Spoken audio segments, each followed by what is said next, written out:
Selamat datang di Accounting Session, saatnya merupiahkan transaksi. Di video kali ini kita akan bahas Cash and Bank Reconciliation. Nah, untuk teman-teman yang penasaran dengan topik ini, teman-teman bisa baca di buku akuntansi pengantar, khususnya chapter 8 yang membahas tentang fraud, internal control, dan juga cash. Lalu bisa juga di buku akuntansi keuangan menengah, khususnya chapter 7, topiknya cash and receivable. Nah, bahasan kali ini kita akan pecah jadi dua, yaitu cash and bank reconciliation. Bank reconciliation ini kenapa masuk pembahasan dalam topik cash? Karena ada hubungannya. Salah satu bentuk cash kan yaitu tabungan yang ada di bank, makanya ada bahasan bank reconciliation. Untuk yang cash, kita akan pahami definisinya apa, lalu kita akan pahami juga bagaimana melaporkan kas ini di laporan posisi keuangan. Klasifikasi kas ini apa aja, karena ada beberapa. Lalu kita coba terapkan prinsip-prinsip pengendalian internal khusus kas. Jadi pengendalian internal itu kan tidak hanya untuk kas, tapi untuk keseluruhan proses bisnis perusahaan. Tapi khusus di video kali ini kita akan fokuskan di kas. Lalu kita akan bahas juga petty cash atau kas kecil, dan ada contoh soalnya. Untuk yang bank reconciliation, kita akan pahami dokumen-dokumen yang berhubungan dengan bank. Contohnya, dokumen ketika mengirim atau menyetor tabungan nih, deposit duit kita di bank. Nah, itu dokumennya apa, prosesnya seperti apa, lalu gimana dengan cek, dan juga bank statement atau bahasa Indonesianya itu rekening koran. Kita akan tahu seperti apa bentuknya dan apa-apa saja yang perlu dipenuhi untuk ketiga dokumen ini. Lalu kita pelajari juga item-item yang perlu direkonsiliasi dan prosedurnya seperti apa. Rekonsiliasi itu juga kita akan lihat format dari formulir rekonsiliasi. Dan terakhir akan ada juga contoh soal. Namun sebelum masuk ke pembahasan utama terkait cash and bank reconciliation, ada baiknya kita tahu dulu nih tentang fraud dan juga internal control yang berkaitan dengan cash. Fraud itu apa? Fraud itu adalah tindakan tidak jujur oleh seorang karyawan yang menghasilkan keuntungan pribadi bagi si karyawan tersebut, tapi tindakannya itu mengorbankan atau merugikan si pemberi kerja, contohnya perusahaan gitu. Nah, jenis fraud ini apa aja? Untuk jenisnya, teman-teman sebenarnya bisa googling dengan keyword fraud tree. Di situ akan ada gambar berupa bagan jenis-jenis fraud. Di sini yang udah aku capture adalah yang bagian cash saja.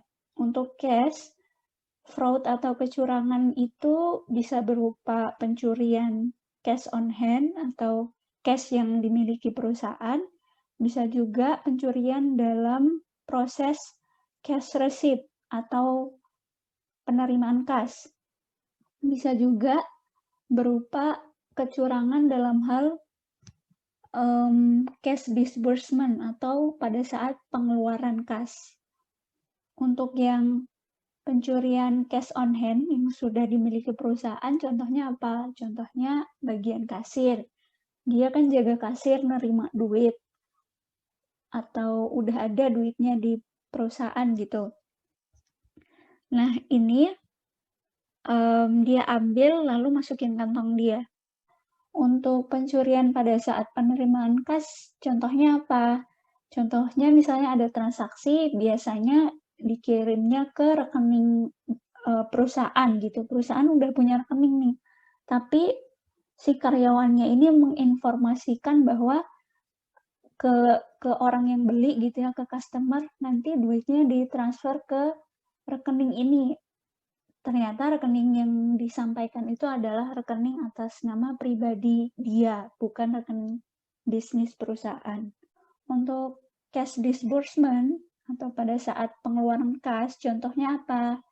Contohnya salah satunya bisa karena personal purchase. Jadi dia mau ada kepentingan beli apa gitu, tapi pakai duit perusahaan.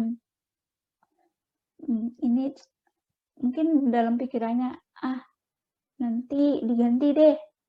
Nah, itu sebenarnya juga tetap tidak boleh. Nah, 3 faktor yang menyebabkan terjadinya kecurangan itu bisa berupa opportunity atau kesempatan untuk melakukan kecurangan. Bisa karena apa? Karena itu nggak ada internal kontrol yang kuat gitu. Jadi para karyawan ini merasa aman untuk melakukannya. Lalu nggak ada pengawasan juga dari senior manajemennya. Nah, karena nggak ada pengawasan ini, orang jadi lebih berani untuk melakukan kecurangan. Yang kedua, rationalization. Rationalization itu misalnya dia udah kerja lama di perusahaan itu, terus merasa sudah banyak berkontribusi nih, tapi dia merasa perusahaan ini nggak mereward dia dengan baik. Jadi dia pikir, saya ambil aja deh cashnya. Kan toh saya udah kerja lama di perusahaan, sudah banyak kontribusi yang dilakukan gitu. Jadi ngambil sedikit aja kayaknya nggak apa-apa. Nah itu contoh rationalization. Atau juga kayak tadi, dia ngambil duit untuk kepentingan pribadi dengan alasan ini minjem bentar doang, nanti dikembalikan. Nah itu juga salah. Lalu motif atau pressure. Ada tekanan finansial nih, entah itu dari keluarga atau gaya hidupnya gitu, makanya yang membuat dia berani atau terdorong untuk melakukan fraud. Lalu, apa yang harus kita lakukan supaya fraud ini tidak terjadi? Kita prevent, kita hindari. Ataupun kalau sudah terjadi, bagaimana kita mendeteksinya dengan cepat supaya tidak makin parah. Nah, sebuah kongres atau badan legislatif di Amerika Serikat merespon terjadinya fraud yang cukup sering di tahun 2000 itu dengan menerbitkan Sarbanes-Oxley Act atau disingkat SOX. Di peraturan ini berlaku untuk perusahaan Amerika Serikat yang diperdagangkan secara publik, artinya sahamnya dijual di bursa efek gitu. Lalu dengan aturan ini maka diperlukan untuk memelihara sistem pengendalian internal suatu perusahaan ini dengan baik. Dan yang ketiga, para eksekutif perusahaan dan juga dewan direksi harus memastikan bahwa pengendalian internalnya itu dapat diandalkan dan efektif. Dari peraturan ini juga mewajibkan adanya auditor luar independen yang harus membuktikan kecukupan sistem pengendalian internal suatu perusahaan. Dari peraturan ini juga timbullah Dewan Pengawas Akuntansi Perusahaan Publik. Lalu, apa internal control itu? Yang dimaksud dengan internal control adalah metode-metode dan tindakan-tindakan yang dirancang dan diadopsi dalam suatu perusahaan dengan tujuan untuk melindungi aset perusahaan, salah satunya adalah kas. Yang kedua, meningkatkan keandalan catatan akuntansi. Dalam hal ini agar informasi terkait perusahaan, terutama laporan keuangannya itu bisa disajikan secara akurat. Yang ketiga, meningkatkan efisiensi operasi karena dengan merancang prosesnya dengan baik, maka nanti operasionalnya juga diharapkan bisa lebih efisien, lebih lancar. Dan yang keempat, memastikan agar perusahaan ini patuh terhadap hukum dan peraturan yang berlaku di mana perusahaan itu berada. Hukum dan peraturannya baik itu yang diatur oleh negara ataupun badan-badan terkait, juga hukum dan peraturan yang dibuat sendiri oleh perusahaan. Nah, internal control ini punya unsur atau elemen utama yang itu saling terintegrasi, artinya saling mendukung dan mempengaruhi satu sama lain. Apa saja? Yang pertama ada lingkungan pengendalian, yang kedua penilaian risiko, dan ketiga prosedur pengendalian, keempat informasi dan komunikasi, dan yang terakhir pengawasan. Nah, gambaran dari kelima elemen tadi, kalau di akuntansi pengantar diibaratkan sebagai sebuah payung yang melindungi manajemen dan perusahaan. Jadi, lingkungan pengendalian itu adalah ukuran payungnya. Lingkungan pengendalian itu apa saja? Dia adalah bisa berupa filosofi dan gaya operasional manajemen, struktur organisasi yang digunakan, dan juga manajemen personalianya. Gampangnya ini berkaitan dengan bagaimana karakteristik budaya para pekerja yang ada di suatu perusahaan. Kalau mereka pro terhadap pelaksanaan pengendalian internal, sudah pasti lingkungannya akan lebih efektif untuk mencegah adanya ancaman terhadap perusahaannya gitu. Kalau misalnya mereka acuh tak acuh, tidak memperdulikan adanya pengendalian internal yang efektif, ya berarti lingkungan pengendaliannya buruk. Itu. Lalu untuk penilaian risiko, prosedur pengendalian, dan pengawasan itu perannya adalah sebagai kain payungnya, yaitu untuk mencegah atau menjaga agar payungnya ini tidak bocor. Jadi ketika ada ancaman, lalu diidentifikasi nih dari ancaman-ancaman itu, resiko yang mungkin terjadi apa saja.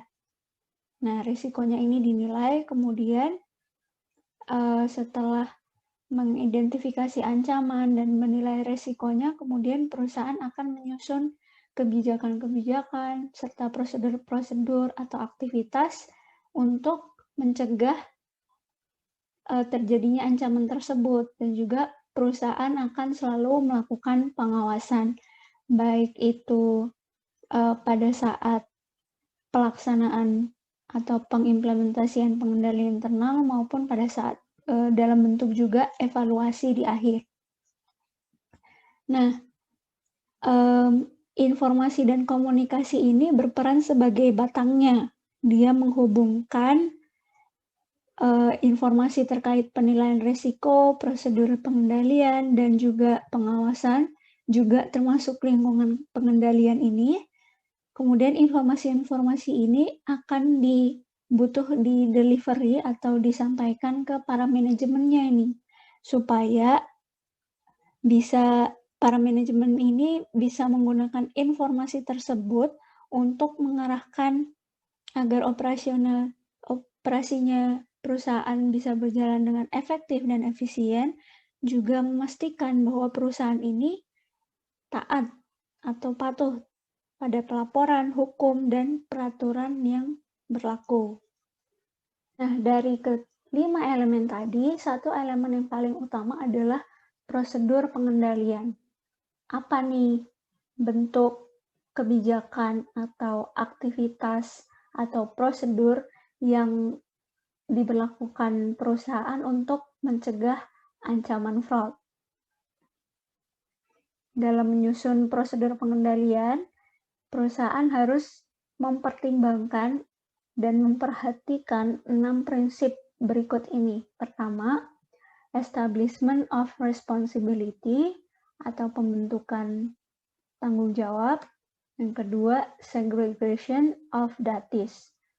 Bedanya apa kedua ini? Kalau establishment of responsibility itu lebih ke orangnya gitu. Jadi kalau suatu tugas spesifik diberikan ke satu orang, manajemen akan lebih gampang untuk mengidentifikasi siapa nih yang bertanggung jawab terhadap tugas tersebut. Jadi kalau ada apa-apa, sudah tahu harus kemana dan siapa yang bertanggung jawab.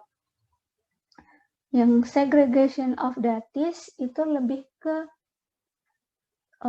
bentuk tugasnya gitu.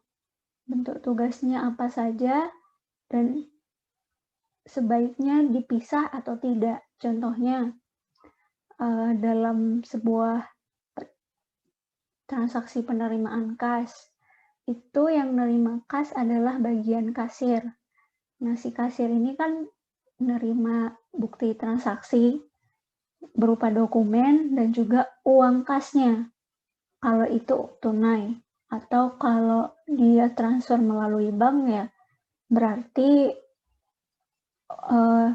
bukti transfernya yang dipegang sama dia. Nah, dokumen transaksinya ini itu bukan dia yang catat di jurnal, tapi diserahkan ke bagian akuntansi, karena akuntansi yang bertanggung jawab untuk mencatat semua transaksi perusahaan. Sebenarnya ada satu lagi, yaitu bagian finance. Jadi, yang nerima duit, yang megang rekening, itu bagian finance-nya. Jadi, akuntansi cuma punya bukti transaksi dan buku catatan aja. Bagian kasir, dia nggak punya tanggung jawab untuk mencatat. Makanya dia butuh untuk transfer ke bagian akuntansi dan duitnya larinya ke bagian finance, sehingga nanti pengendaliannya untuk si kas ini jadi lebih aman gitu. Ketika ada satu yang bermasalah, manajemen bisa cross check ke bagian yang lain. Jadi ketahuan siapa yang melakukan kecurangan gitu. Yang ketiga, documentation procedure. Nah, untuk yang prinsip ini, pada prinsipnya setiap dokumen, terutama dokumen transaksi itu harus diberi nomor otomatis. Sehingga kalau ada satu yang hilang itu bisa langsung ketahuan. Kenapa otomatis? Karena kalau manual biasanya masih bisa dicoret, diganti, atau ditipex gitu ya. Lalu ketika ada bukti transaksi itu langsung kudu disetorkan hari itu juga ke bagian akuntansi. Plus juga soal siapa yang bertanggung jawab untuk memvalidasi dokumennya. Misalnya kalau ada perusahaan ngeluarin cek, itu harus disetujui sama siapa, nah itu juga harus diatur. Prinsip yang keempat itu physical controls. Jadi secara fisik, kas ini juga butuh dilindungi. Misalnya di bagian kasir dengan adanya CCTV, jadi tahu dia nerima duit itu langsung masukin ke meja kasir atau jangan-jangan dimasukin ke kantong sendiri gitu.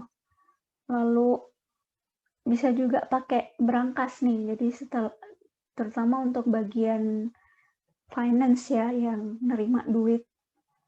Bisa juga pakai alarm untuk ketika ada orang yang mengakses sesuatu yang tidak seharusnya diakses. Adanya password atau gembok untuk membatasi akses, misalnya di bagian kasir yang boleh buka itu hanya si kasirnya tadi, dia yang tahu kodenya atau dia yang pegang kunci gemboknya. Lalu dalam hal komputer itu pakai fingerprint lah, atau maybe access pakai muka. Di meja kasir juga bisa dibuat timer berapa lama kasnya itu bisa terbuka kalau misalnya ada transaksi penjualan gitu. Prinsip yang kelima, independent internal verification. Jadi perusahaan juga perlu verifikasi, misalnya aja di bagian akuntansi dia ngecek catatannya sudah tepat atau belum, lalu di bagian keuangan dia buat laporan tiap bulan untuk membandingkan nih ada sesuatu yang janggal atau enggak gitu. Kalau kelamaan misalnya 6 bulan sekali aja baru dicek, takutnya sudah terjadi selama 6 bulan itu mungkin saja ada pemindahan tugas atau um, yang bertanggung jawab sudah dipecat dan keluar atau sudah izin, kan jadi nggak ketahuan siapa yang harus bertanggung jawab gitu kan. Jadi jangan kelamaan, paling nggak 1 bulan. Lalu yang bagian kasir juga dia harus ngecek uangnya nih, kan dia yang megang uang nih untuk yang nerima, dan untuk beberapa kali juga ngeluarin jumlah transaksi kecil ya, yang petty cash itu. Nah, itu juga dicek fisik uang tunainya tepat, kelebihan atau kekurangan. Kalau ada kejanggalan, langsung dilaporin ke pihak manajemen yang bertanggung jawab gitu. Biasanya independent internal verification ini untuk di perusahaan-perusahaan besar adalah auditor internal. Lalu prinsip yang terakhir, human research control. Ini contohnya mulai dari perekrutan, perusahaan itu sudah harus selektif memilih karyawannya supaya tidak mempengaruhi kerjanya nanti di perusahaan gitu. Contohnya ya kalau di bagian kasir harus orang yang jujur, teliti, dan juga tepat dalam pelaporan. Perusahaan juga bisa menerapkan sistem rotasi tanggung jawab. Jadi kalau misalnya salah satu karyawan berbuat kecurangan pada saat dia berikan tanggung jawab, itu akan ketahuan oleh si yang mengganti posisinya. Terus juga perlu tuh adanya kebijakan untuk karyawan berlibur, karena kalau kelamaan dia bekerja di situ, makin lama dia bekerja, orang makin nggak tahu nih sebenarnya dia melakukan pekerjaan itu dengan baik atau enggak. Apalagi sudah harus ada signal tuh, misalnya, kok ini nggak mau liburan terus, maunya kerja terus, jangan-jangan ada sesuatu yang disembunyikan, seperti itu. Oke, masuk ke pembahasan utama yang pertama yaitu cash. Cash itu apa? Jadi cash itu adalah salah satu aset yang paling liquid. Kenapa paling liquid? Karena cash ini sangat mudah dikonversi ke bentuk aset yang lain. Misalnya mau beli saham, mau beli building, atau bangunan, mau beli tanah, dan beli aset-aset lainnya itu sangat mudah kalau ada kas-nya gitu. Dibandingkan dengan jenis aset lain, misalnya building atau bangunan, mau dikonversi ke kas, itu butuh waktu. Kenapa? Karena jual gedung nggak lantas langsung laku. Bahkan proses ngejualannya pun butuh cash juga, misalnya untuk biaya pengiklanan penjualan gedung. Nah, aset kas ini adalah dikelompokkan sebagai aset dalam bentuk kas itu harus siap ketika dibutuhkan untuk membayar current obligation atau kewajiban lancar, dan juga harus bebas dari batasan penggunaan gitu. Yang kedua, kas ini dijadikan alat paling umum untuk alat pertukaran. Ketiga, kas ini sebagai basis pengukuran untuk seluruh item yang ada di laporan keuangan. Misalnya, building atau bangunan itu dinilai berapa nilai rupiahnya. Kemudian ketika ada penurunan nilai, berapa rupiah nilai yang turun dari total keseluruhan nilai building. Nah, kas ini diklasifikasikan sebagai current asset atau aset lancar karena tadi dia liquid.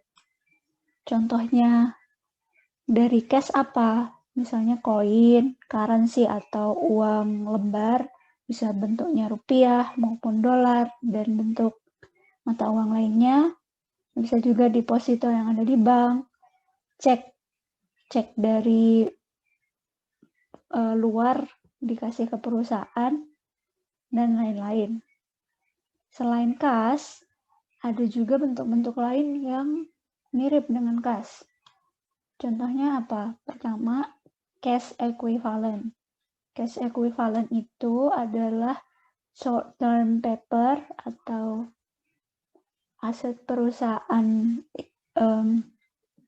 sekuritas jangka pendek yang itu sangat mudah untuk dikonversi menjadi cash, readily convertible to cash, dan juga kalau misalnya dia punya jatuh temponya itu dekat. Plus, dia tidak beresiko tinggi menyebabkan perubahan pada nilai short-term papernya. Contohnya apa? Misalnya aja government bonds, commercial paper, and money market funds. Contoh yang obligasi yang punya maturity atau jatuh tempo. Nah, itu diklasifikasikan sebagai cash equivalent kalau jatuh temponya itu sudah dekat. Ataupun sebenarnya ada juga obligasi pemerintah yang gampang gitu dijual ke orang. Kemudian money market funds atau reksadana uang, pasar uang misalnya.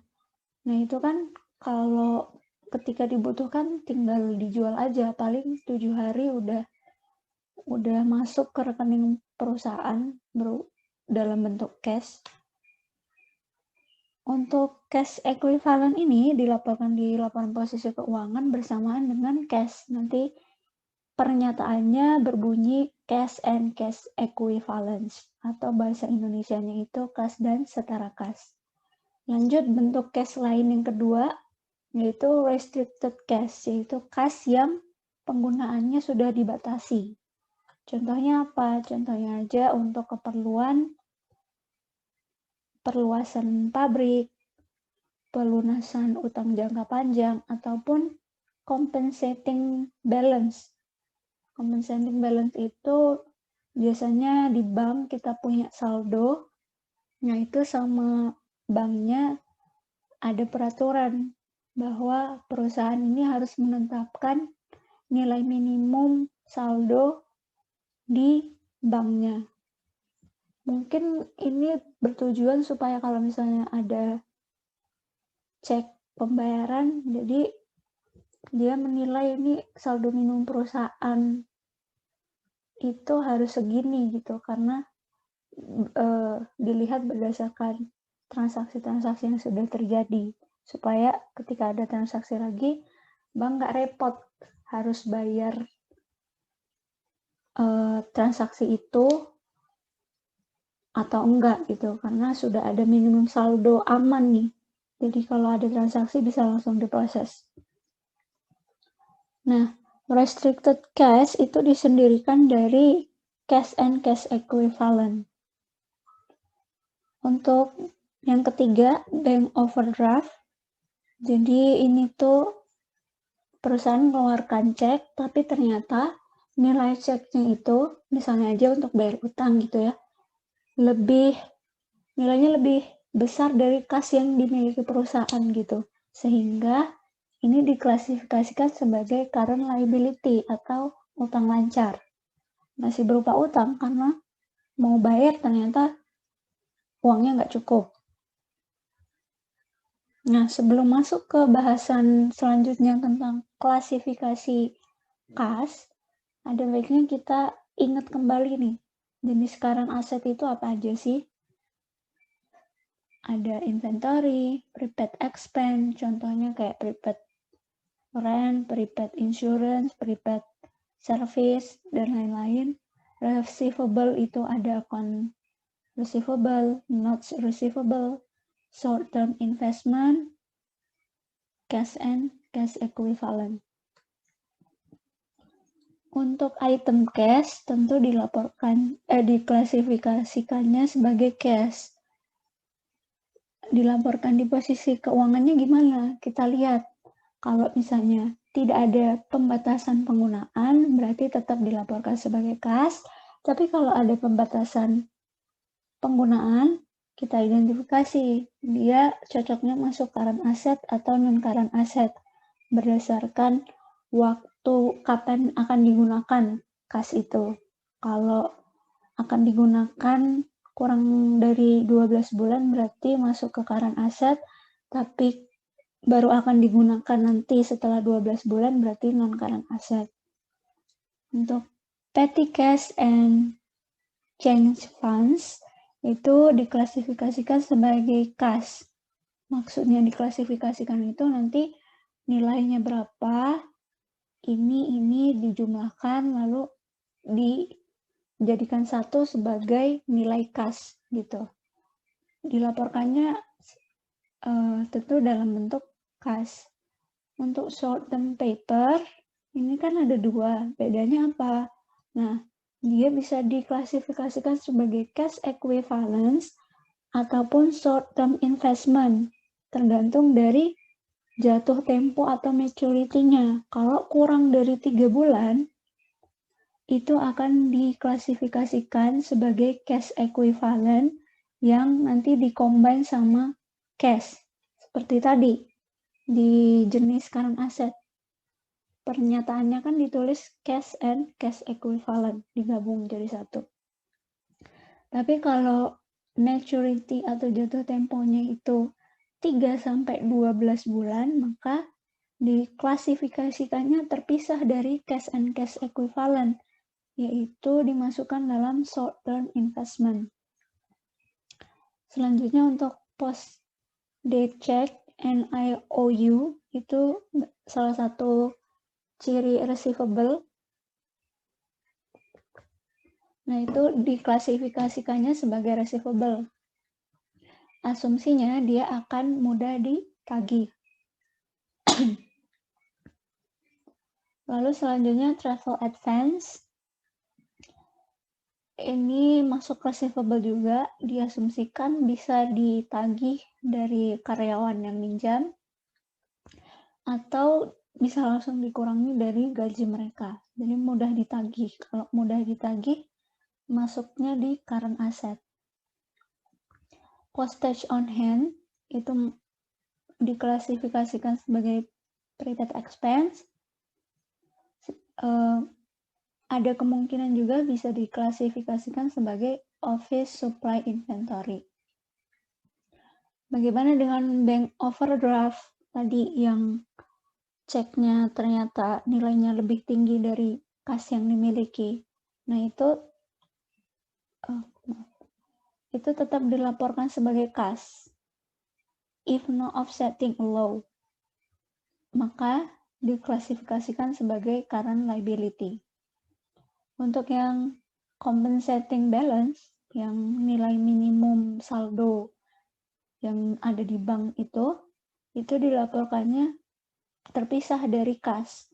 Jadi dilaporkannya sebagai deposit maintained as compensating balance.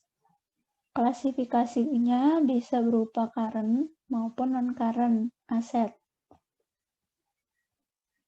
Yep.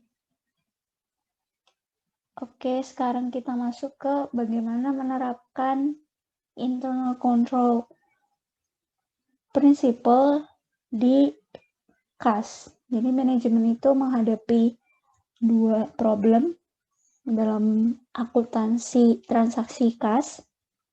Pertama, manajemen perlu membangun pengendalian yang proper untuk mencegah adanya transaksi-transaksi yang tidak terotorisasi oleh officer ataupun employees. Yang kedua, manajemen ini ingin bagaimana untuk menyediakan informasi yang dibutuhkan dalam rangka mengelola cash on hand maupun transaksi kas, baik itu yang dari penerimaan maupun pengeluaran, atau receipt or disbursement, itu diolah secara baik gitu.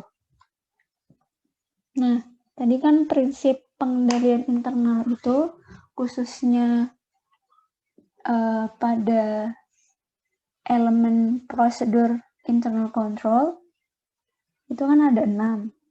Nah, kita terapkan di cash receipt dan juga cash disbursement. Cash receipt itu penerimaan kas. Ini kurang lebih sama kayak yang sudah saya jelaskan tadi untuk cash receipt. Untuk yang cash disbursement,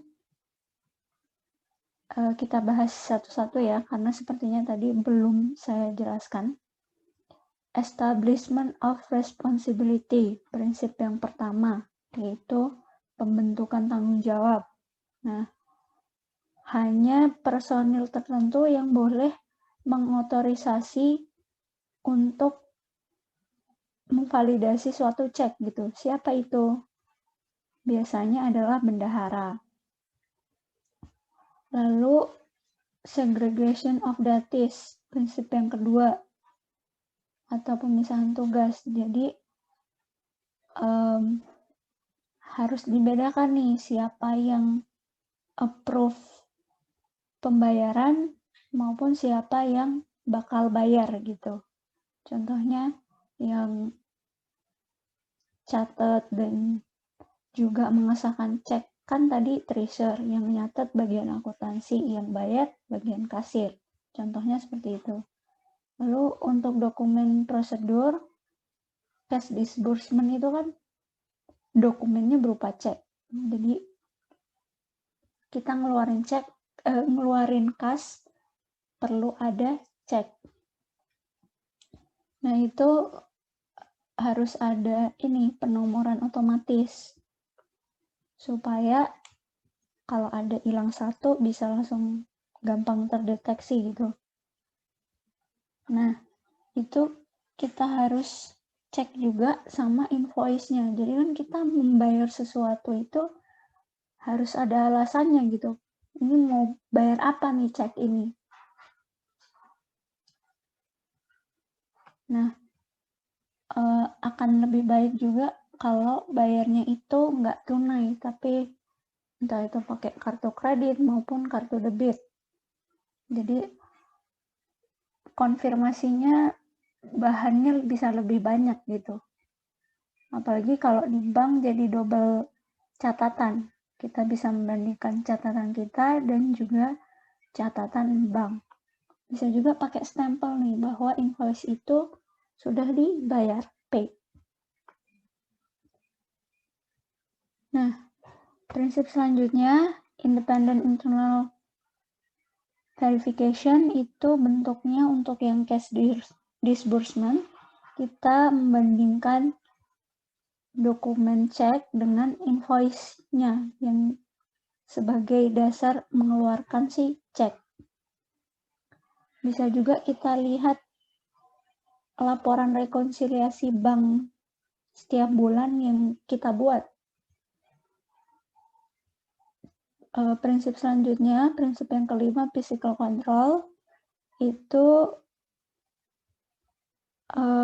dokumen cek-cek itu bisa disimpan di brankas yang aman gitu, dengan akses yang terbatas, hanya orang-orang tertentu saja. Lalu ceknya itu di print, bukan ditulis manual. Kalau di print, bisa lebih mudah mendeteksinya apakah ada tulisan-tulisan yang tidak diinginkan gitu ya. Nah, beberapa bentuk pengendalian umum yang berkaitan dengan kas itu, pertama, biasanya perusahaan menggunakan rekening bank. Jadi, dengan adanya rekening bank ini, tadi bisa double record, perusahaan punya catatan sendiri, bank juga punya catatan, jadi ketika butuh diperiksa, ada 2 catatan yang bisa dijadikan acuan. Lalu, rekening bank perusahaan ini bisa macam-macam gitu. Bisa Bank BRI, Bank BCA, Bank Mandiri, Bank BTN, dan lain-lain. Contohnya untuk yang Bank Mandiri, ini khusus untuk bayar gaji karyawan. Bank BCA khusus buat transaksi saham misalnya. Bank BRI khusus sama vendor, dan lain-lain. Contohnya seperti itu. Jadi lebih gampang lagi, lebih spesifik lagi kan. Terus yang kedua, Impress Petty Cash System. Jadi petty cash itu kan jadi perusahaan tuh transaksinya nggak selalu yang besar-besar jumlahnya. Kadang ada juga yang mungkin buat bayar snack-snack kecil atau buat beli galon kalau di kantor gitu ya, buat minum karyawan dan lain-lain. Itu kan kas yang dibutuhkan nggak seberapa kan yang akan dikeluarkan itu, makanya dibentuklah akun namanya petty cash atau kas kecil. Nah, untuk mengendalikan petty cash ini supaya tetap terkontrol, dananya itu harus ditetapkan jumlahnya itu batasannya berapa. Yang ketiga, tetap physical protection dari saldo kasnya itu. Harus dicek fisik atau uang lembaran kasnya maupun yang ada di bank berupa saldo atau cek dari pihak eksternal itu sesuai nggak sama catatan perusahaan, dokumen buktinya aman atau enggak tuh. Yang keempat, adanya rekonsiliasi dari saldo bank. Jadi kan kita punya rekening di bank, nah itu butuh aktivitas rekonsiliasi untuk mencocokkan catatan menurut kita dan catatan menurut bank yang berkaitan dengan kas masuk dan kas keluar. Oke, petty cash seperti yang sudah saya jelaskan tadi, used to pay small amount.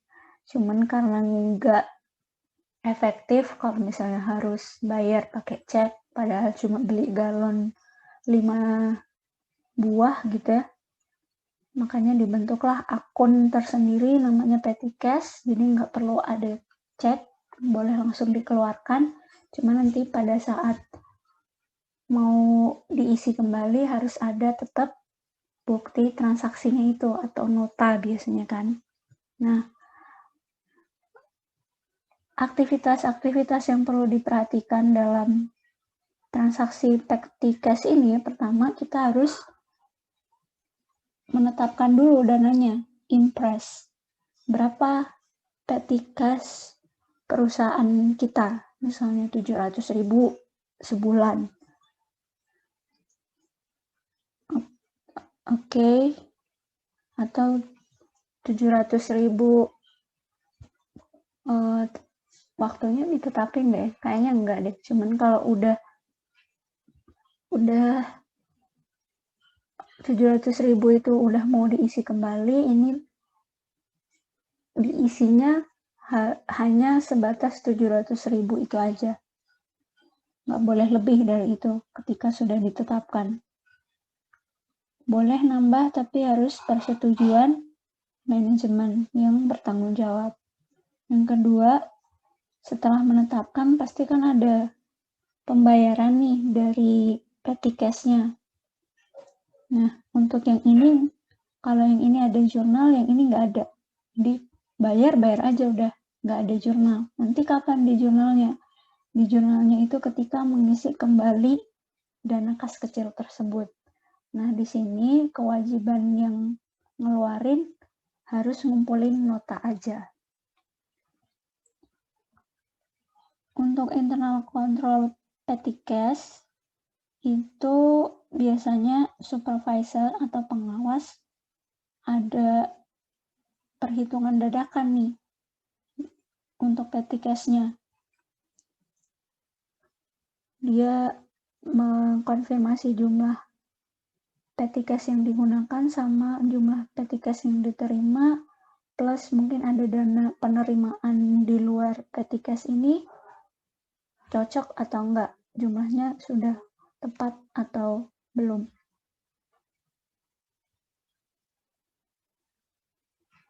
Oke. Ada bisa juga canceling or mutilating petty cash receipt. Jadi nggak bisa di resubmit atau double entry buat diambil gitu. Oke, langsung masuk contoh soal ya. Ini ada PT Restorasi ID melakukan transaksi berikut ini selama Mei 2021.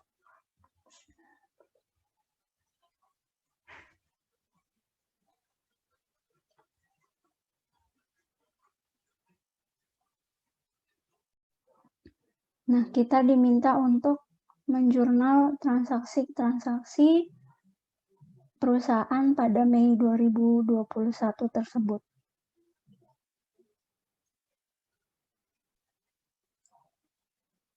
Kita bahas satu-satu.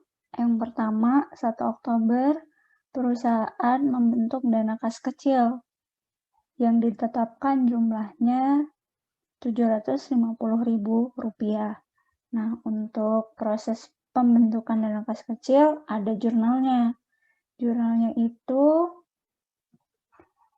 berupa debit petty cash, kreditnya kas gitu. Jadi perusahaan punya kas, dia berkurang, makanya dikredit.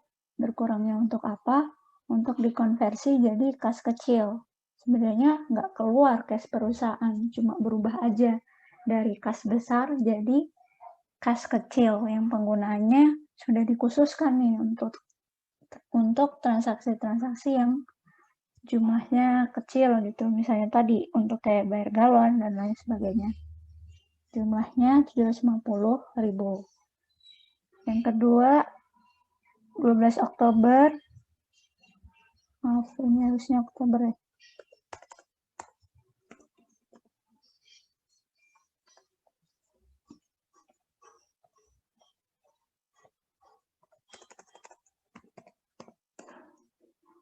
Nah, 12 Oktober itu ada penjualan tunai yang pada hari tersebut menurut catatan mesin kasirnya itu penjualan tunainya senilai Rp12.440.000.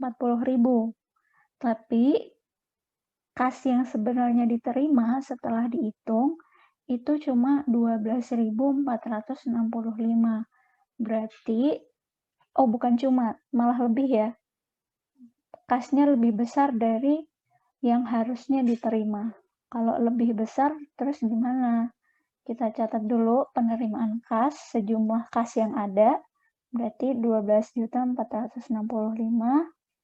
Kita catat juga ada transaksi penjualan kan, jadi misalnya di kasir nih, kasir tuh menerima semua penjualan, nanti pada akhir hari dia gabungin, lalu dia store ke bagian departemen akuntansi sekalian semuanya gitu, tentu dengan adanya bukti transaksi sebagai lampiran. Kita catat penjualannya sebesar yang seharusnya sesuai dengan catatan gitu, Rp12.440.000. Kelebihannya sebesar 25, kita masukin kemana nih? Nah, karena lebih itu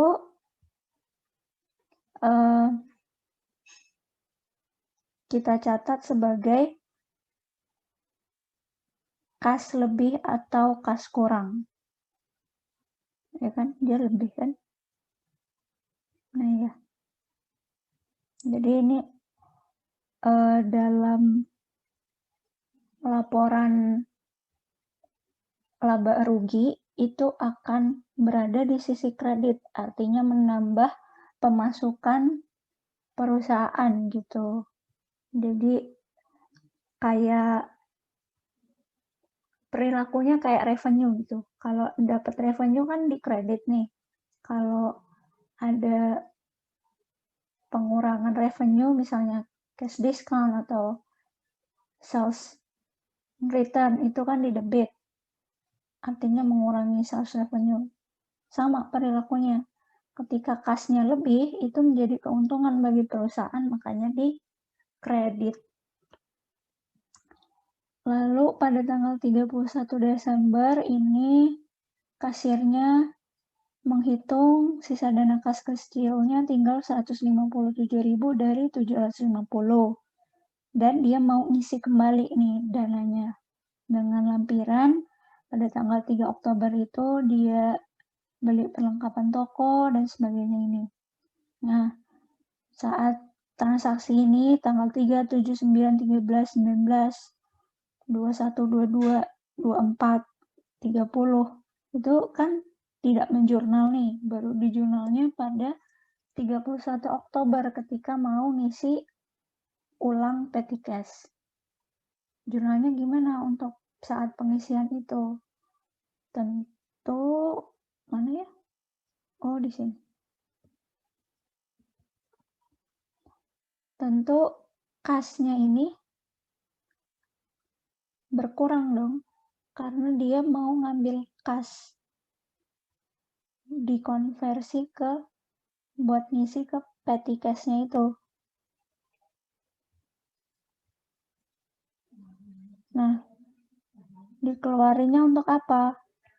Kita debit beban-beban atau pengeluaran berupa perlengkapan toko, perlengkapan kantor, beban pengiriman, administrasi lain-lain. Berapa jumlahnya? Kita lihat di sini ada perlengkapan toko 390, beban pengiriman kilat atas barang terjual, beban pengiriman kilat 35. Oh, ternyata ada 2 kali transaksi beban pengiriman nih. Satunya lagi kota ini, perangko untuk surat pengiriman khusus. Masuknya ke beban administrasi lain-lain ya harusnya. Oh, yang ini, salah. Ada beban pengiriman atas barang terjual, masuknya ke beban pengiriman. Kalau sudah ada keterangannya begini, tinggal kita kelompokkan. Lebih baik dikelompokkan ya, jangan di jurnal sendiri-sendiri. Jadi, tadi transaksi yang 7 Oktober ditambah sama yang 24 Oktober, maka beban pengirimannya totalnya 90.000. Lalu untuk perlengkapan kantor, ini 56, totalnya dari, kita lihat transaksi apa nih yang tergolong dalam perlengkapan kantor. Ada ini yang tanggal 31 Oktober, 6.000. Lalu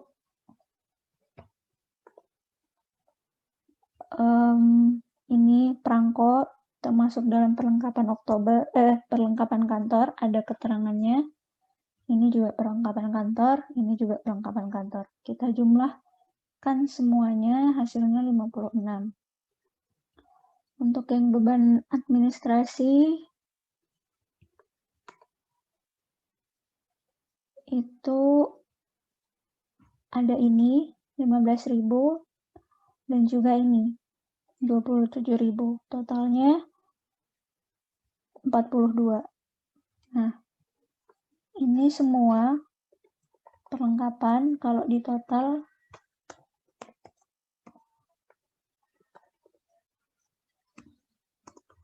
itu kan 578.000. Jadi bagian yang bertanggung jawab atas petty cash ini dia sudah mengundangkan 578.000 dari 750.000 petty cash yang tetapkan. Selisihnya berapa? Selisihnya coba kita hitung. Ternyata selisihnya ada 172.000. Tapi tadi di keterangannya itu, tanggal 31 Oktober, sisa petty cash-nya itu cuman 157.000 saja. Nah, berarti kan ini rugi ya, karena harusnya sisa 172, malah cuma tinggal sisa 157. Ada selisih 15.000 nih. 15.000 ini bisa karena salah ngasih kembalian, bisa karena ada pencurian, dan lain-lain. Nah, karena rugi, itu diakui sebagai beban. Nama akunnya apa? Kas lebih atau kas kurang. Jadi, nanti mengurangi revenue perusahaan di laporan laba rugi. Kalau yang tadi, kalau kasnya lebih besar, diakui sebagai di sisi kredit, menambah revenue di laba rugi. Karena ini rugi, jadinya di debit. Mengurangi revenue di laporan laba rugi sebesar selisihnya tadi, yang sudah dipakai berapa, yang ditetapkan berapa, dikurangin yang sudah dipakai, sama dibandingkan saldo akhir yang cash on hand-nya itu, jumlah uangnya berapa yang sisanya itu. Yang nyata, aktualnya, ini yang seharusnya 172, aktualnya cuma 157. Berarti ada cash-nya hilang 15.000. Nah, ini dikredit sebagai kas lebih atau kas kurang. Untuk kasnya itu dikreditkan karena akan diambil untuk dijadikan kebutuhan petty cash sejumlah berapa? 750.000 ini dikurangi sama sisa ini uang aktualnya, atau bisa langsung aja ini jumlahnya berapa, terus dijumlah ada di sini. Itu guys. Kalau masih bingung, bisa langsung tanya ya. Selain itu, tanggal 31 Oktober juga ada ngelaporin penjualan juga nih. Nah, ini. Nah, kalau yang ini, penjualan tunainya itu berdasarkan catatan mesin 18.820. Ternyata kas yang diterima itu cuma 18.780. Dan jurnalnya seperti apa? Kita catat penerimaan kas sebesar kas yang ada, yaitu 18.780. Selisihnya tadi kita debit karena dia rugi kan, karena rugi makanya dia akan mengurangi revenue di laporan laba rugi sehingga di debit sebesar selisihnya antara kas yang diterima dengan penjualan tunai yang seharusnya. Penjualannya juga tetap dicatat sesuai dengan catatan akuntansinya, catatan mesin kasirnya, yaitu 18.820.000. Selain itu, tanggal 31 juga ada informasi bahwa perusahaan ini mau mengurangi dana kas kecilnya nih, karena ternyata kelebihan, terlalu besar gitu, dari kebutuhan yang biasanya. Maka tinggal dia, kalau tadi pas pembentukan debitnya kas kecil, kreditnya kas, kalau saat pengurangan tinggal dibalik aja. Kasnya debit karena balik lagi kan kasnya yang tadi dikeluarkan. Kemudian cash kecilnya dikredit karena berkurang sejumlah jumlah yang mau dikurangkan. Oke, itu untuk petty cash. Lanjut ke bahasan selanjutnya, yaitu bank reconciliation.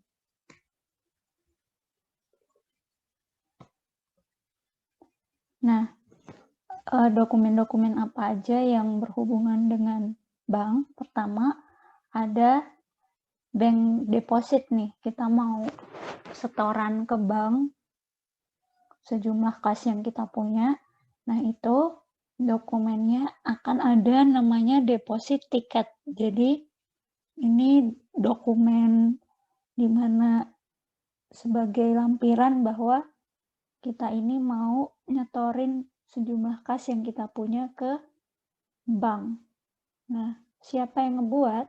Ini harus ada karyawan khusus yang berwenang untuk melakukan setoran kas ini. Deposit ticket ini isinya ada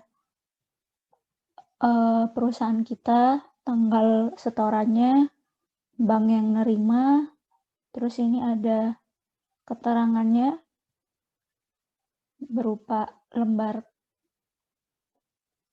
uang yang dikasih berapa, kalau ada koin ya koinnya jumlahnya berapa, terus di total.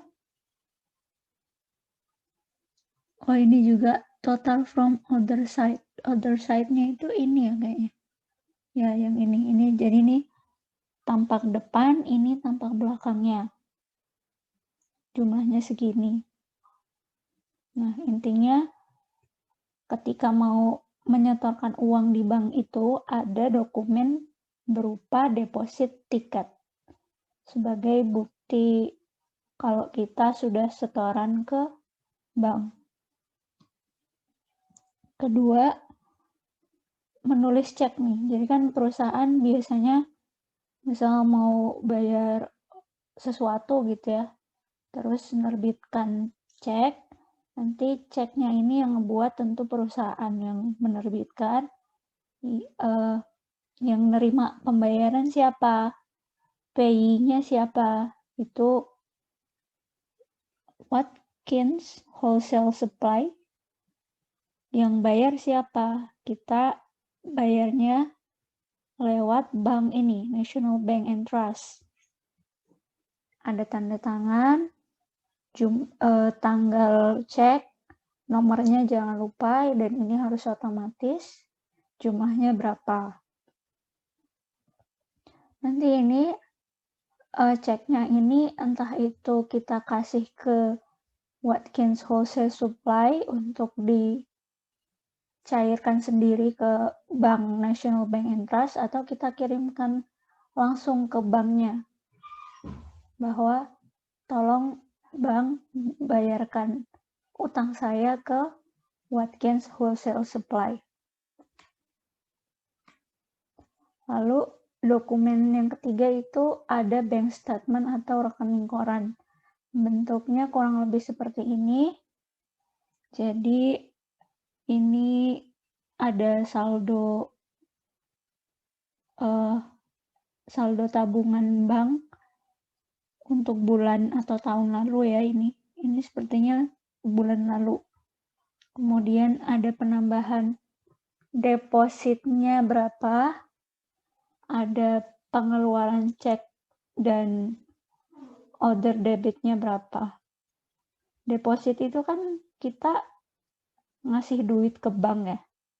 Harusnya kalau bank nerima duit itu biasanya kalau perusahaan nerima duit kan di debit ya sebagai aset.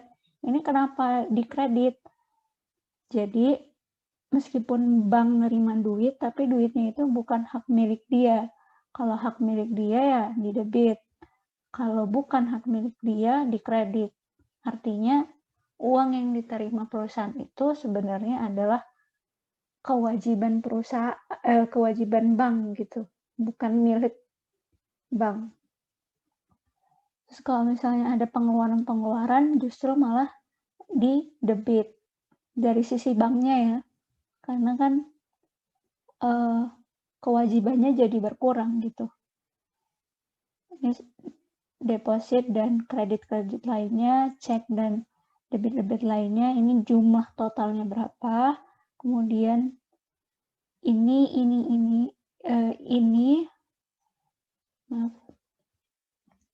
saldo yang kemarin ditambah dengan deposit dikurang dengan cek dan transaksi debit lainnya, maka akan didapat saldo rekening koran terbaru. Nah, ini rinciannya. Jadi, check and debits-nya apa aja, tanggal berapa ini, pengurangannya berapa misalnya. Untuk yang deposit juga demikian, tanggal berapa aja dia nabung, jumlahnya, saldo balance-nya berapa. Nah, ini ada keterangan simbol nih. CM itu credit memo, DM debit memo, EC itu error correction, artinya pencatatannya ada yang salah gitu, jadi diperbaiki. Kalau di sini nggak ada ya, yang ada cuma NSF, DM, sama CM. Bisa juga dia ada interest earn. Interest earn tuh perusahaan dapat pendapatan interest, not sufficient fund, atau NSF. Jadi ada cek kosong, service chart, reconcile your, ini bukan. Debit memorandum tuh apa aja? Di sini kan deposit, checks and debit. Nah, debit memorandum itu selain cek, ada beban jasa bank. Jadi kalau misalnya kan biasanya tiap bulan kena biaya servis, biaya jasa bank tuh, misalnya 6.500 atau kalau di Bank Mandiri 12.000. Nah, itu dari banknya di debit. Kalau dari perusahaannya posisinya sebenarnya juga debit karena kan expand ya. Expand mengurangi revenue. Kemudian NSF. NSF itu cek kosong. Misalnya gimana? Misalnya aja kita punya pelanggan, dia mau bayar piutang nih ke kita. Jadi dia ada utang ke kita. Kita kan nyebutnya piutang ya. Terus dia menerbitkan cek, kirim ke bank, bank tolong kurang lebih bunyinya, tolong bayarkan utang saya di perusahaan Airline sebesar 20 juta misalnya. Nah, nanti bank akan memproses cek tersebut untuk memindahkan deposit atau tabungan atau uang si pelanggan tadi dipindahkan ke rekening saya. Tapi ternyata saat mau dipindahkan, saldo si pelanggan ini nggak cukup gitu. Misalnya dia cuma di rekening punyanya 15 juta aja gitu. Nah, itu akan jadi debit memorandum. Kemudian untuk yang kredit memorandum itu, deposit and credit berupa, ini kan berarti kasnya nambah ya, kredit memorandum itu. Jadi ada pelunasan wesel tagih. Artinya perusahaan Airline punya wesel tagih nih di customer atau siapanya gitu kan. Mau dibayar sama dianya. Nah, banknya ini udah nerima si wesel tagih ini. Jadinya nambah deposit atau uang Airline di bank. Yang kedua, bunga yang diperoleh atau interest earn. Jadi biasanya nabung juga ada bunga ini kan, bunga per bulannya. Nah, itu selain kalau tadi yang debit memorandum service charge, artinya bayar jasa bank. Kalau ini kita dapat bunga dari bank. Untuk reconciliation item, tadi sebenarnya sudah beberapa disebutkan. Jadi rekonsiliasi itu adalah dokumen yang menjelaskan perbedaan antara catatan kas menurut bank dan catatan kas menurut perusahaan. Item-item rekonsiliasinya apa aja? Pertama, deposit in transit. Deposit in transit itu setoran dalam perjalanan. Misalnya kita setoran tiap minggu sekali, tapi baru kita setor itu pada hari Jumat sore dan besokannya udah Sabtu Minggu. Banknya kan tutupnya kayaknya biasanya jam 4 gitu kan. Nah, kita baru ngirim deposit tiket tadi ke banknya baru nyampenya jam 5 sore mungkin. Nah, itu kan udah Jumatnya udah tutup, Sabtu Minggunya libur, berarti baru masuk bakal diprosesnya itu Senin. Sedangkan misalnya rekening korannya diterbitkannya pada hari Jumat, berarti itu setoran yang udah kita masukin ke bank belum bakal dicatat sama bank gitu karena terlambat. Kitanya udah nyatet nih, cash kita berkurang, akun banknya bertambah, gitu kan. Tapi dari sisi banknya belum nyatet, makanya akan terjadi perbedaan. Yang kedua yang bisa menjadikan perbedaan juga adalah outstanding check. Cek itu kita yang nerbitin, terus mau bayar utang nih ke orang. Bang, ini tolong bayarin utang saya ke perusahaan ini, misalnya, atau vendor ini. Nah, tapi sama, kayak ada keterlambatan waktu, mungkin nyampenya baru malamnya, atau kayak tadi weekend, atau juga kalau ceknya ini kita serahkan ke vendor atau perusahaan yang kita mau bayar utang langsung misalnya, tapi sama mereka belum dicairin. Nah, itu disebutnya outstanding check atau cek beredar gitu. Sama kita udah dicatat, udah benar sebenarnya, udah tepat dicatat, karena kan pakai accrual basis, meskipun cashnya belum keluar, tapi udah ada jaminan bahwa itu akan dibayar dengan adanya cek yang valid. Tapi sama banknya belum diterima, makanya belum dicatat. Nah, ini akan menimbulkan perbedaan antara catatan kita sama catatan bank. Deposit in transit juga bisa menimbulkan perbedaan. Semuanya sebenarnya kelima komponen itu menyebabkan perbedaan karena adanya time lag, jarak waktu yang berbeda. Bank charge juga begitu. Bank charge itu kayak tadi, service charge, biaya printing, atau biaya buat sewa loker. Mungkin kayaknya kebanyakannya duitnya sampai sewa loker. Terus bank kredit, kayak tadi, kita belum tahu kalau yang bank charge ini ya, kita belum tahu nih sampai ada laporan dari bank bahwa kamu dikenakan biaya jasa ya untuk bulan ini segini gitu, sama biaya printing segini, sama biaya sewa perangkat segini. Si banknya udah nyatet, tapi kitanya belum, karena belum nerima laporan dari bank. Bank kreditnya juga gitu. Bank ini udah nerima pelunasan wesel tagih atau notes receivable dari pelanggan perusahaan kita. Terus kamu juga dapat, perusahaan kita juga dapat ini, interest revenue, karena ada tabungan yang bunganya udah terjadi gitu.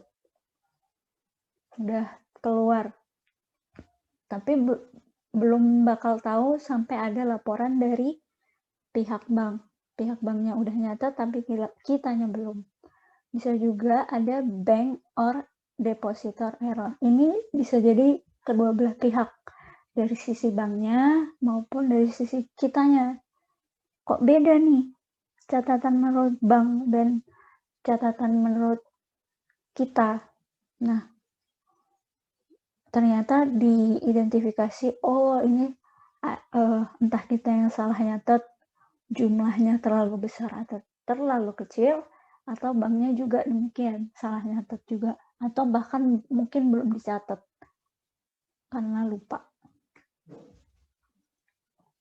Prosedur rekonsiliasinya seperti apa?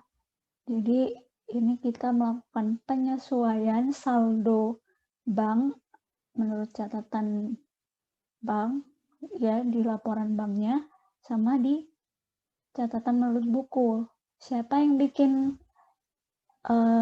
laporan rekonsiliasi ini? Yang bikin adalah perusahaan, karena kan yang butuh tahu catatannya sudah tepat itu si perusahaan, bukan bank. Pertama, kita lihat saldo cash balance, itu artinya saldo ya. Saldo cash menurut rekening koran, bank statement itu berapa? Kita cantumin, kemudian kita tambah deposit in transit. Deposit in transit itu deposit yang belum dicatat sama bank karena belum sampai pada hari penerbitan bank statement ini, makanya belum ada di sini. Tapi ternyata kan sama perusahaan sudah dikirim nih, makanya kita tambah. Dikurang sama outstanding check. Check itu kan dokumen perusahaan kita untuk bayar utang, makanya akan mengurangi saldo bank, saldo kas kita di bank gitu. Terus plus minus bank error gitu. Kalau misalnya bank kelebihan ya berarti dikurangi, kalau kekurangan ya berarti ditambah. Setelah selesai, lalu hasil akhirnya itu saldo seharusnya berapa? Pindah ke saldo kas menurut buku catatan perusahaan berapa, ditambah sama wesel tagih yang sudah diterima bank nih, yang sudah ditagih oleh pihak bank. Nah, itu kan ada nih di laporan rekening koran. Ternyata belum kita catat. Nah, itu berarti ditambahin. Karena kita nerima duit, berarti ditambahin. Dikurang sama NSF. NSF itu kan harusnya pelanggan udah bayar ke kita, tapi duitnya itu kurang. Jadi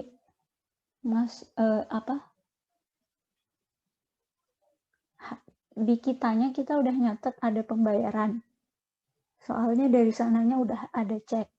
Tapi ternyata kosong ceknya. Jadi kita kurangi lagi. Terus ini ada check printing or other service charge.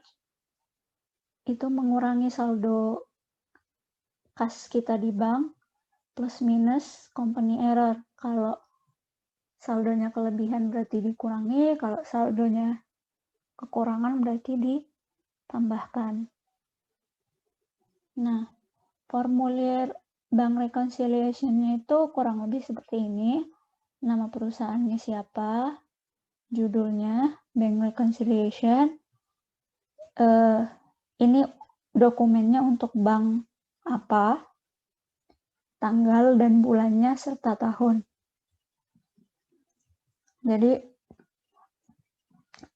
yang ini, maaf sebentar.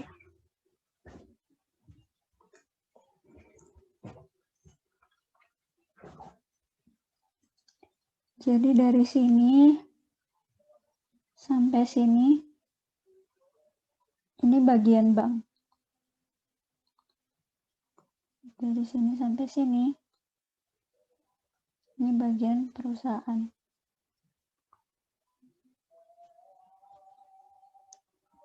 Nah, pertama-tama kita tentukan dulu nih saldo menurut rekening korannya di akhir periode itu berapa. Kalau misalnya adanya informasi akhir periode bulan lalu, Kak, bukan bulan November.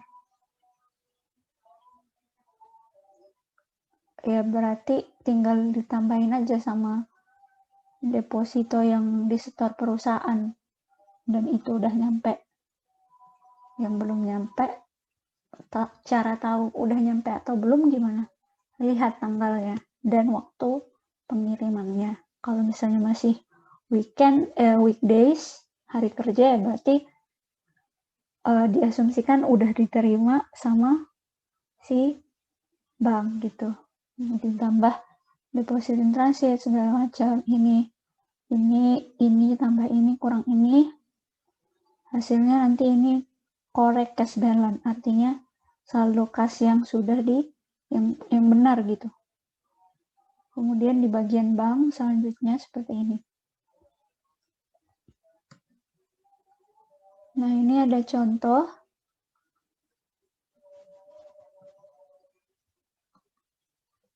Oh, ini gabungan dari petty cash dan bank. Kita diminta untuk membuat jurnal entries atau mencatat jurnal yang berkaitan dengan transaksi petty cash selama bulan Mei. Kita juga diminta untuk menyiapkan bank reconciliation plus jurnalnya yang kalau dibutuhkan gitu ya, untuk mencatat apa yang belum dicatat oleh perusahaan kita. Terus kita juga diminta untuk menentukan nih berapa kas yang harus dilaporkan di posisi keuangan untuk tanggal 31 Mei 2021. Kita bahas soalnya. Pertama, poin A, kita siapkan dulu journal entries yang berkaitan dengan petty cash. Nah, jadi Mark Jovi ini sepertinya manajer akuntansi. Ya, manajer akuntansinya, dia mereview akuntansi terkait kas untuk perusahaan Ottoman, sebuah perusahaan lokal yang bergerak di mailing service, jasa pengiriman surat sepertinya ya. Nah, Jovi ini mereviewnya fokus ke petty cash account dan juga bank reconciliation untuk bulan Mei dari awal sampai akhir tanggal 31 2021. Berikut adalah informasi yang berhasil dikumpulkan. Pertama, ada pembentukan kas pada 10 Mei 2021 sejumlah $250. Karena pembentukan petty cash berarti ada jurnalnya. Maka kita jurnal petty cash-nya di debit sejumlah 250 dan juga kas-nya karena berkurang jadi kita kredit sebesar 250. Jangan lupa kasih catatan keterangan untuk mencatat pembentukan dana petty cash. Lalu informasi yang kedua, berikut adalah expenditure atau pengeluaran-pengeluaran yang menggunakan petty cash sampai akhir 31 Mei 2020. Nah, karena ini sudah akhir bulan, sepertinya mau diisi ulang petty cash-nya. Jadi, kalau misalnya belum pengisian ulang, kita nggak akan catat nih ketika mengeluarkan beban-beban ini. Yang bertanggung jawab mengelola petty cash cukup menyimpan bukti transaksinya saja. Karena sudah mau diisi kembali petty cash-nya, maka ada jurnal yang harus dibuat untuk mengakui beban-beban atau pengeluaran-pengeluaran yang sudah terjadi. Pertama ada postage expense sebesar $33, lalu supplies, mailing labels and other supplies, ini semuanya kita satukan kategori supplies sebesar $65, lalu IOU, pinjaman kepada karyawan, itu $30 kita akui sebagai account receivable seperti yang sudah kita bahas sebelumnya, bahwa IOU itu masuk ke dalam account receivable. Keterangan tambahannya adalah piutang usaha untuk karyawan sebesar $30.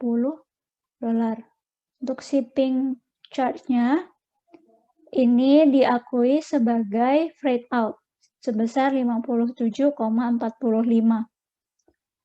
Newspaper advertising ini dikelompokkan ke dalam advertising expense sebesar 22,8, miscellaneous expense 15,35. Nah, untuk penamaan akun atau pengelompokan akun ketika mencatat transaksi, itu teman-teman juga perlu tahu nih, harus dikelompokkan kemana. Misalnya saja transaksi advertising. Ini kan yang di sini cuma newspaper. Gimana kalau iklannya itu di TV, di YouTube, atau mungkin di Instagram, bayar endorse artis-artis gitu ya. Itu termasuk advertising expense juga gitu. Ketika tadi rinciannya, penjelasannya lebih rinci, di catatan general jurnal ini kita satukan sebagai advertising expense. Tinggal nanti di jurnal khusus mengenai advertising expense-nya baru kita beri keterangan tambahan ini advertising-nya untuk apa. Begitupun juga untuk yang supplies ini, mailing labels and other, itu kita jadikan satu sebagai supplies atau perlengkapan. Kalau misalnya kita total, perlengkapannya ini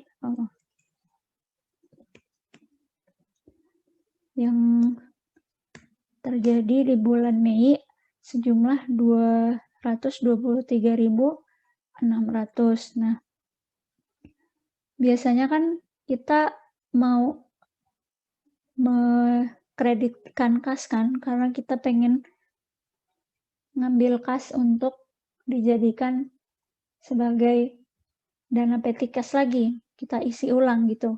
Nah, itu kita bandingin dulu nih,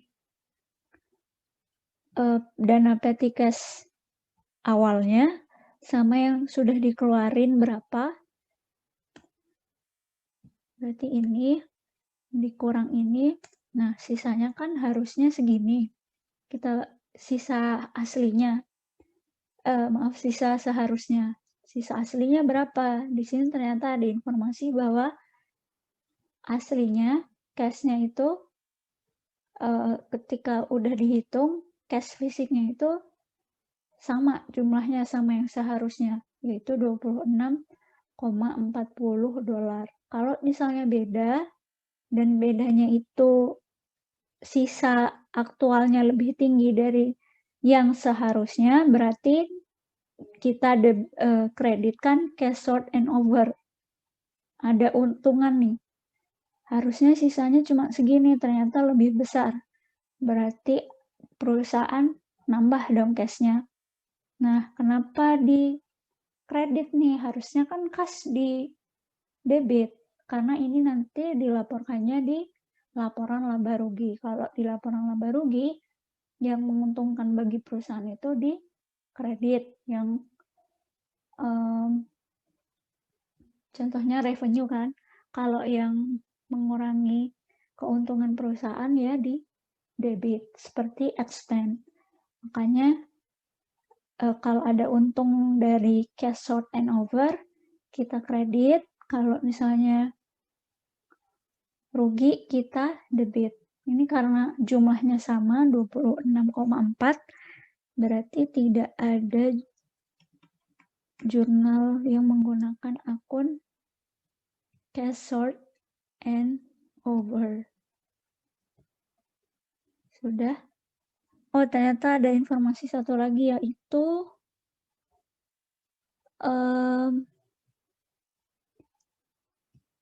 petty cash yang sudah dibentuk tadi, yang sudah ditetapkan sejumlah $250 mau ditambah nih supaya jadi $300. Nah, increase to berarti the petty cash fund, dana petty cash was replenished. Was itu berarti sudah terjadi kan?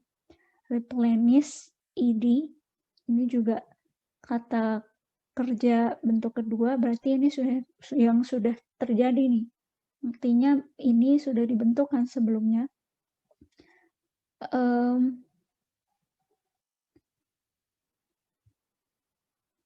Dan perlu ditambah ke $300.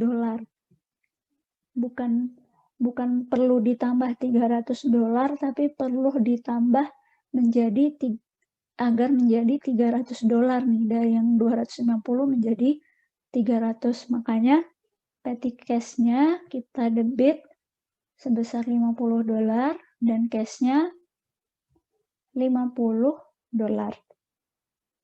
Oke, informasi tentang petty cash selesai. Kita pindah ke bank reconciliation. Pertama yang harus kita lakukan adalah cari tahu cash balance per bank statement. Lihatnya di mana? Di laporan, di rekening koran. Yang ini. Nah, ini nama banknya adalah Shire Bank. Berapa saldonya? Per tanggal 31 Mei, saldo tabungan kita di bank itu sebesar $6.522. Sama. Terus cash on hand-nya. Mana informasi cash on hand? Oh, ini. Jadi ada cash on hand beside petty cash sebesar 246. Kalau ada cash on hand itu kita tambahin juga.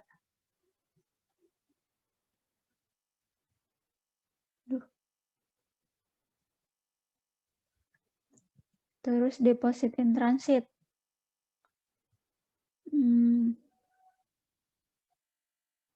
Nah, ini ada informasinya bahwa itu deposit in transitnya ditentukan, ternyata jumlahnya ada $3.000 yang belum benar-benar nyampe ke rekening bank gitu. Makanya di sini di catatan banknya harus kita tambah. Cash on hand-nya berapa ditambah deposit in transit.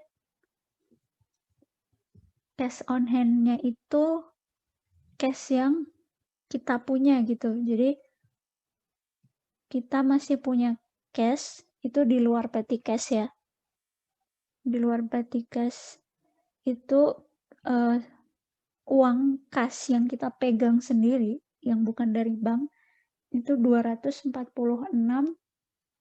Kenapa dicatatnya di cash balance per bank statement? Karena di kitanya kita udah nyata kita udah tahu nih cash kita nih di sini tinggal 246, tapi kan bank nggak tahu. Makanya ukuran kas bank akan lebih kecil dari kita karena kita punya, selain kas-kas yang ada di bank, kita juga ada kas-kas yang ada di kita gitu. Makanya kita tambah.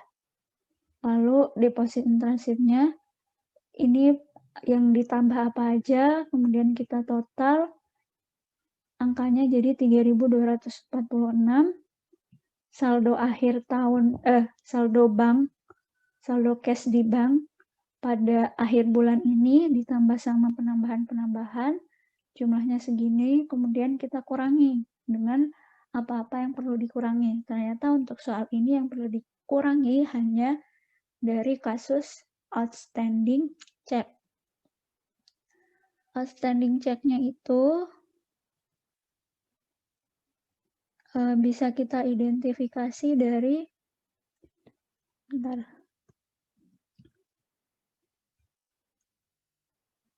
Nah ini, sudah ada informasinya di sini bahwa jumlahnya itu sebesar $850.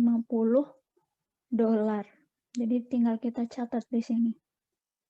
Karena outstanding check itu mengurangi, makanya hasilnya yang seharusnya itu 8.908.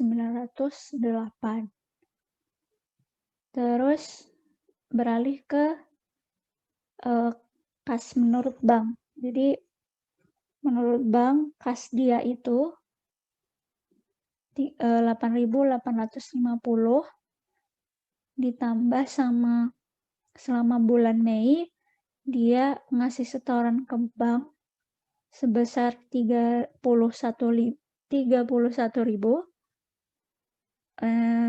Ada juga, ini harusnya mengurangi. Ada juga dia ngeluarin cek sebesar, cek itu berarti dia bayar utang. Dia nerbitin cek itu berarti dia mau ngeluarin cash untuk entah itu bayar utang, beli sesuatu, dan lain-lain gitu. Makanya dia sifatnya mengurangi kas perusahaan. 8.850 ditambah 31.000 dikurang 31.835 hasilnya segini 8.015 ditambah sama ternyata bank dapat tambahan wesel tagih nih dari pelanggan kita, tapi kitanya belum tahu. Jadi harus kita tambahkan. Informasi not receivable-nya bisa kita lihat di sini. Not itu berarti wesel. Ada not payment langsung dari customer kita sudah termasuk bunga $30. Kita tambahin totalnya di sini. Sebenarnya kalau mau pisah juga bisa. Not receivable-nya 900, terus interest revenue-nya 30.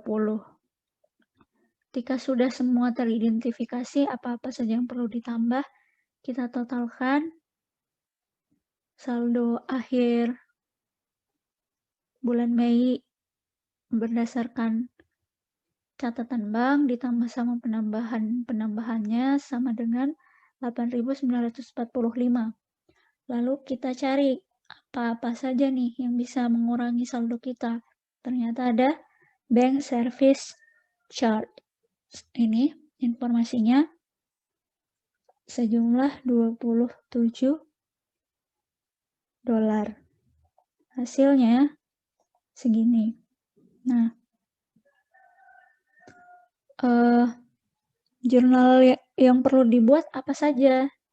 Pertama, kita akan mengakui adanya not receivable tadi yang sudah diterima dari pelanggan melalui bank. Kalau ada pelunasan not receivable, berarti kas kita bertambah, not receivable-nya berkurang, dan kita juga mengakui adanya pendapatan bunga. Kemudian ada bank charge juga nih. Sebesar 27 kita akui sebagai expense atau beban, dan kita juga ngeluarin cash-nya berkurang sebesar $27. Terus tadi cash on hand, deposit in transit, outstanding check kok nggak dibuat jurnalnya. Karena ini tuh informasinya dari perusahaan gitu. Kalau cash on hand itu memang nggak ada catatannya. Kalau deposit in transit, sebenarnya kita udah nyatet ketika mau ngasih setoran kas ke bank buat nabung. Nah, ketika ngasih setoran itu, jurnalnya kemungkinan bank account-nya apa, kalau di sini berarti bank share, debit, kreditnya kas. Lalu yang outstanding check-nya juga begitu, kita kan mau bayar entah itu utang atau beli barang nih.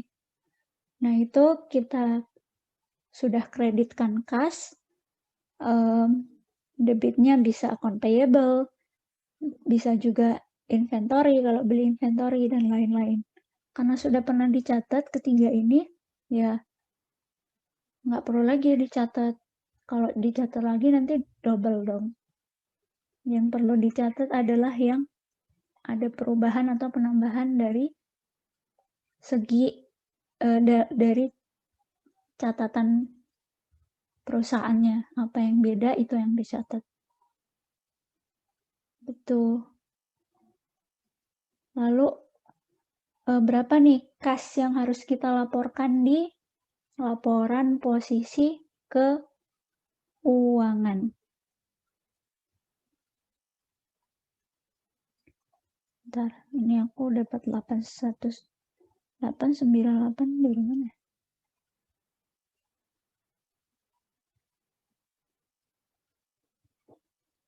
Oh, ini.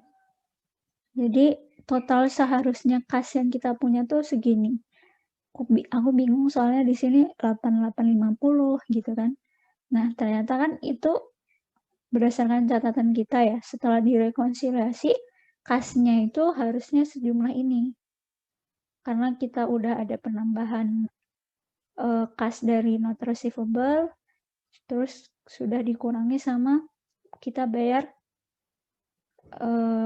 biaya bank gitu. Jadi kas akhirnya yang paling terbaru pada 31 Mei setelah rekonsiliasi itu ini. Lalu ditambah sama petty cash-nya. Jangan lupa tadi aturannya bahwa melaporkan petty cash di laporan keuangan itu nilainya tergabung dalam akun cash. Makanya kita tambah total cash-nya yang harus dilaporkan di laporan posisi keuangan adalah sebesar $9.218. Oke, sampai sini aja videonya. Terima kasih, sampai jumpa di video selanjutnya.